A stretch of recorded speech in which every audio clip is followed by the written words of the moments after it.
Well, welcome everyone to the Stewardship Hour. Today we're going to do things a little bit of a different order. First, we're going to hear from our expert, and then we're going to jump into some of the personal things that we can do to help stormwater management in our own lives. So first of all, let me say welcome. This is the Stewardship Hour. My name is Emma Zara-Newman, and I'm co-chair with Peg Boardman of the Clean County Commission.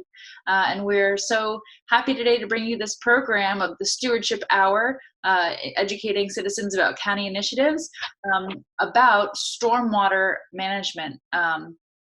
And today we have our expert here, Mr. Pat. Pat, how do you say your last name? I've always been afraid to mispronounce it. Everybody does. It's Menichino.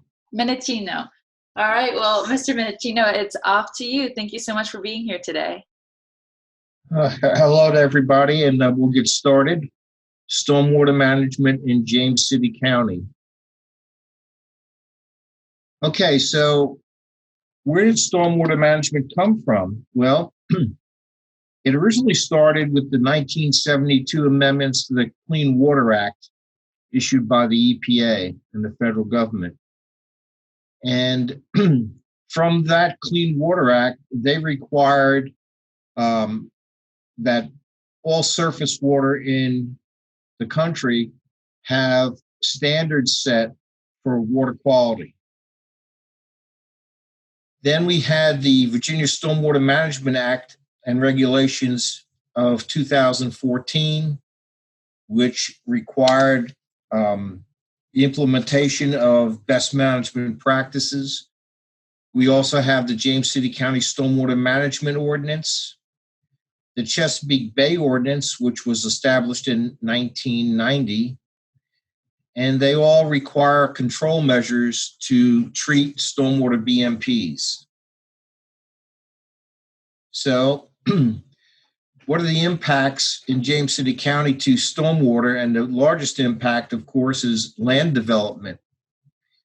And with land development, we lose the natural cover of the soil, whether it's a forest, whether it's turf or meadows. That usually gets changed into pavement, rooftop drainage, turf, and landscaping. We also lose the natural soils, which absorb the rainwater and allow infiltration to take place. So with development, we have a change in how the water is absorbed into the soil. Next slide. And these are some of the things that are bad in stormwater runoff: suspended solids, phosphorus, nitrogen, bacteria, salt, zinc, lead, cadmium, copper, and more pollutants that we have listed here. And when we have a storm event, that runoff carries the stormwater to tributaries that eventually lead to the James River and the York River. The runoff also, if it's uncontrolled without stormwater management, is devastating to the downstream tributaries and streams. It causes massive erosion, which leads to sedimentation in our rivers. Okay, so where does the water go when it rains? Has anybody gone outside during a rain event to follow the water? I guess not. But hopefully in James City County, the water, when it rains, the runoff goes to one of our stormwater facilities. There are approximately 900 privately owned stormwater facilities in James City County. This is a watershed map of the county, and it shows in different colors all of the different watersheds. Down along the James River, we've got Mill Creek, we've got College Creek, and we've got Skiffs Creek. We've got Powhatan Creek, and we've got a portion of the James River itself, which includes Governor's Land, which drains directly into the James River. So why do we use these watersheds? Well, we identify all of our stormwater facilities in James City County with a code. The first letters are the watershed's initials, such as Powhatan Creek would be PC, College Creek would be CC, and then we assign 3 digits after that.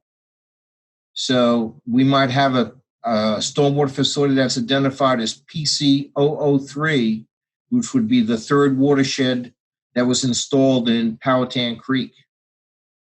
There are 11 different watersheds in James City County that drain to tributaries that go to either the York or the James River. These are the stormwater facility types that we have in James City County. Different types of facilities that filter out the pollutants that we saw in a previous slide. Retention ponds, which are wet ponds, constructed wetlands, detention facilities, bioretention and rain gardens, infiltration facilities, and timber wall structures. They all have the same function.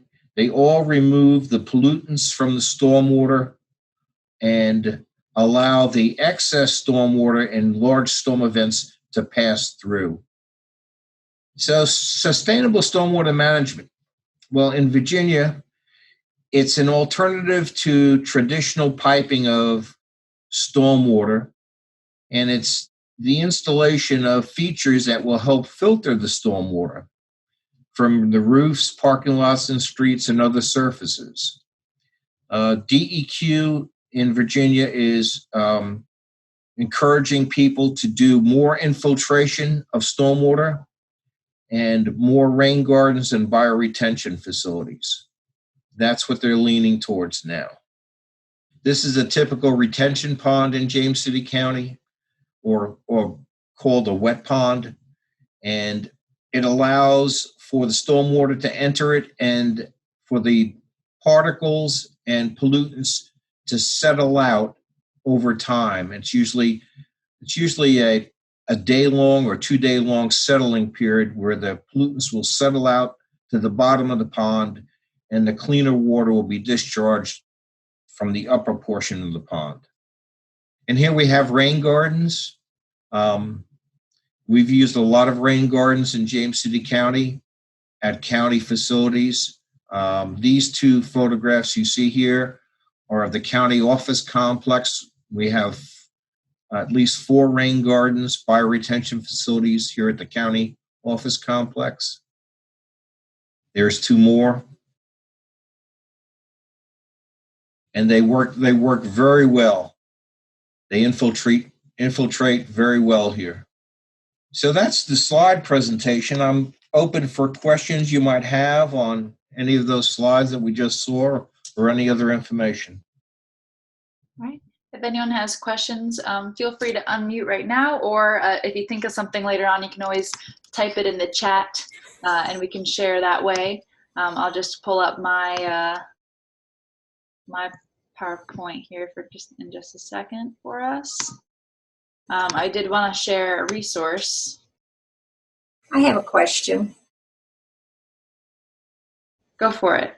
The rain gardens, I have one in my front yard where I live, and in general, do the rain gardens actually drain into a system which takes it to a drainage ditch that goes to a BMP, or does it just filter the water into the ground, or do they do it several ways? Well, that's a very good question. It depends on the infiltration rate of your soils, your native soils. If you have a very good infiltration rate, chances are that all of the stormwater that enters the rain garden will either be filtered into the native soils or be uptake through the plant itself. So if the infiltration rate is high, there's a very good chance that all of the water that enters there will infiltrate or be converted by the plant material. If the infiltration rate is not high, there's a very good chance you will have an underdrain which is a pipe system underneath the rain garden, which will allow for a prolonged discharge of the water in the rain garden to a controlled outlet. And that controlled outlet may be a stream channel or a storm drain. But the BMPs don't retain the water forever. They discharge into the wetlands in most cases, or into the river, or how do they work? It depends on the type of stormwater facility that it is. If it's a wet pond, for instance, a wet pond always retains a certain amount of stormwater. Okay. And what that does is it allows for the pollutants that enter the pond to settle within the water level itself, for the pollutants to settle down to the bottom of the pond where they're retained.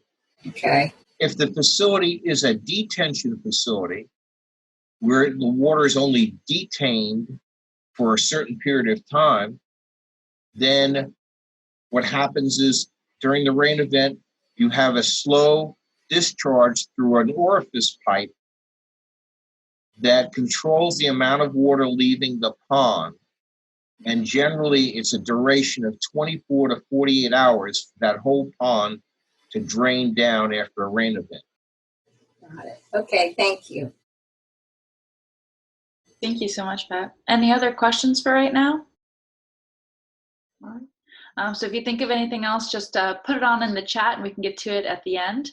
I did want to share that at the end of this presentation, there are quite a few resources, and I would like to just kind of preview one of those resources as a brochure that's titled, When to Call the James City County Stormwater Division. I think that it's tremendously helpful to figure out at what point would be a good time to call them, to get them involved in whatever's going on in your neighborhood or your place of work, whatever you've noticed, because then we can really kind of look at problems holistically.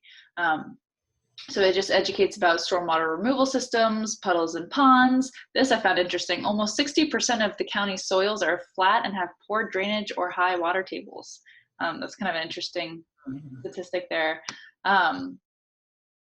Then also kind of identifying when it's a problem, when stormwater has become a problem and it's time to reach out to be responsible, is when it enters residence, makes a road or intersection impassable, erodes the soil surface, or stays on the surface for longer than 72 hours. And here are a couple tips for how you can better yourself when it comes to stormwater. Again, this is a resource that is attached at the end of this presentation. If you're new to the Stewardship Hour, there is a PDF of the presentation that's being shared tonight that has live links. So you can click on it and actually go to this brochure, for example, or several other website resources. So yeah. Another resource that's shared is this great activity pack for fourth graders, but I'll be honest, I learned a lot. So I think it's really for all ages, but to especially engage kids. This great diagram was in there, so I had to pull it out to show everyone, but there's some great stuff in there if you're interested in looking at those extra resources provided. Okay, so now we're going to move on to our 5 actions of signature of the Stewardship Hour. It's great to talk and to get educated, but it's a whole other thing to change your behavior and take these thoughts and do something with them to better our local environment. So first we'll talk about some individual behavior change.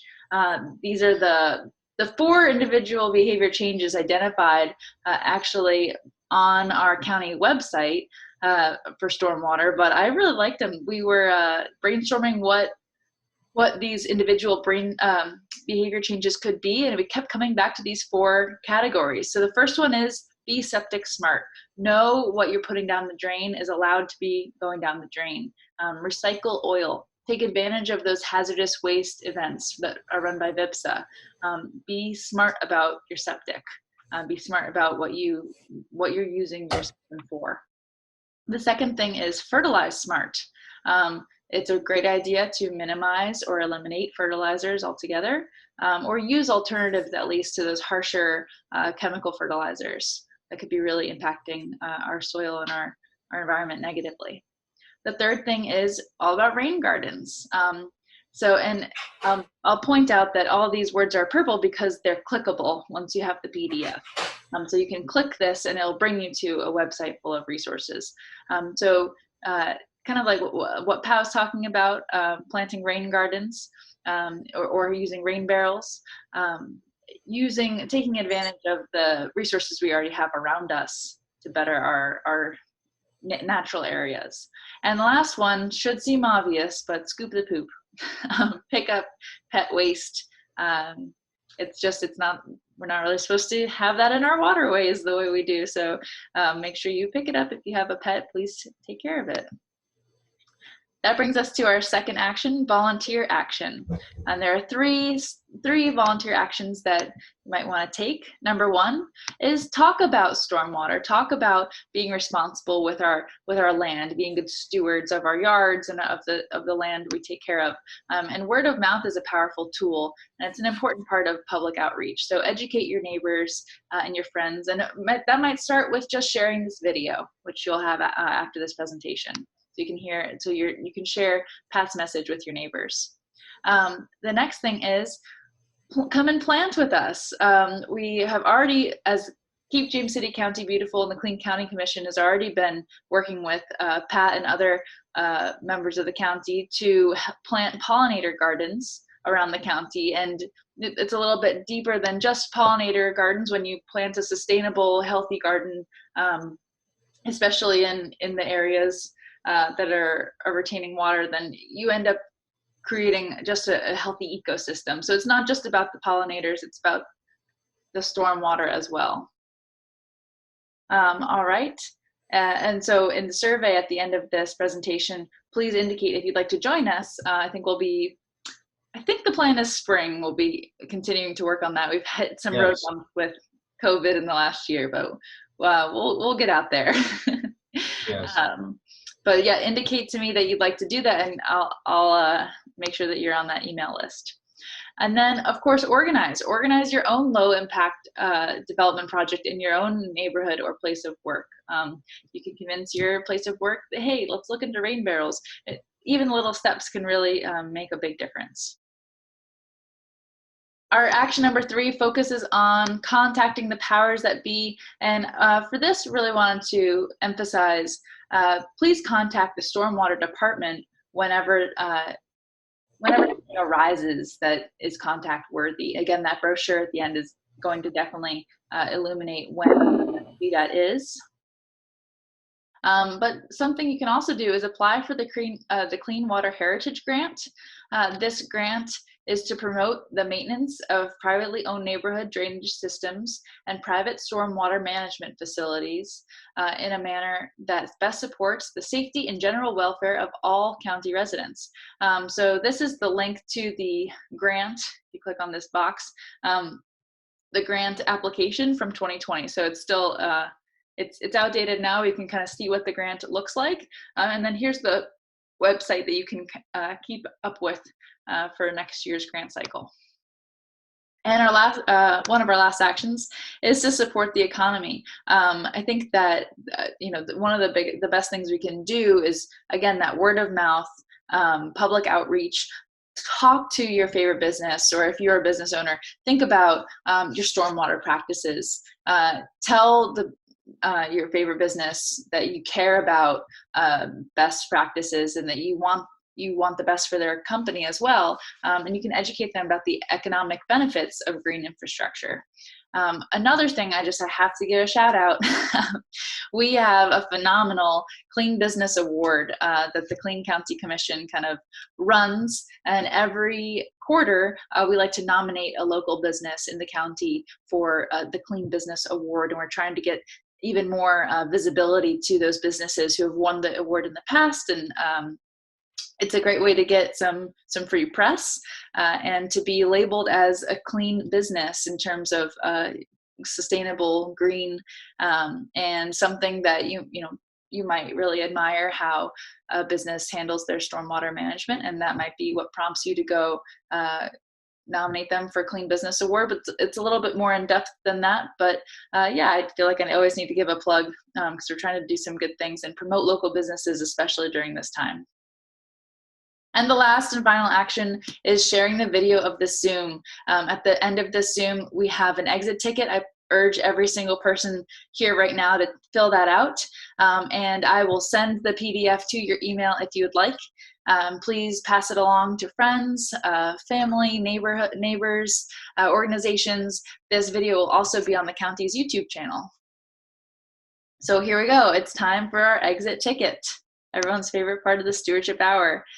It's like being in school, and there is a pop quiz. So hopefully you were paying attention to what Pat was saying.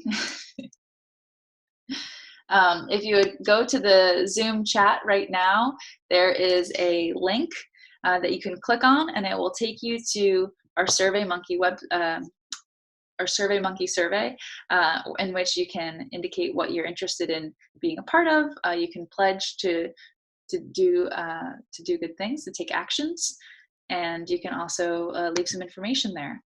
I'll show you right now. These are some of the resources that will be available at the end of this PDF for more information, and a link to an organization, to the DEQ. And please join us next time on the Stewardship Hour. We're going to talk about pollinators again. We had so much fun talking about pollinators last year, and we want to get back into it, especially as people are planting their gardens. We want to make sure we are a part of that thought process. So please join us. Something of note is that we are now going to do Stewardship Hours every other month. So our next Stewardship Hour will be March 11th.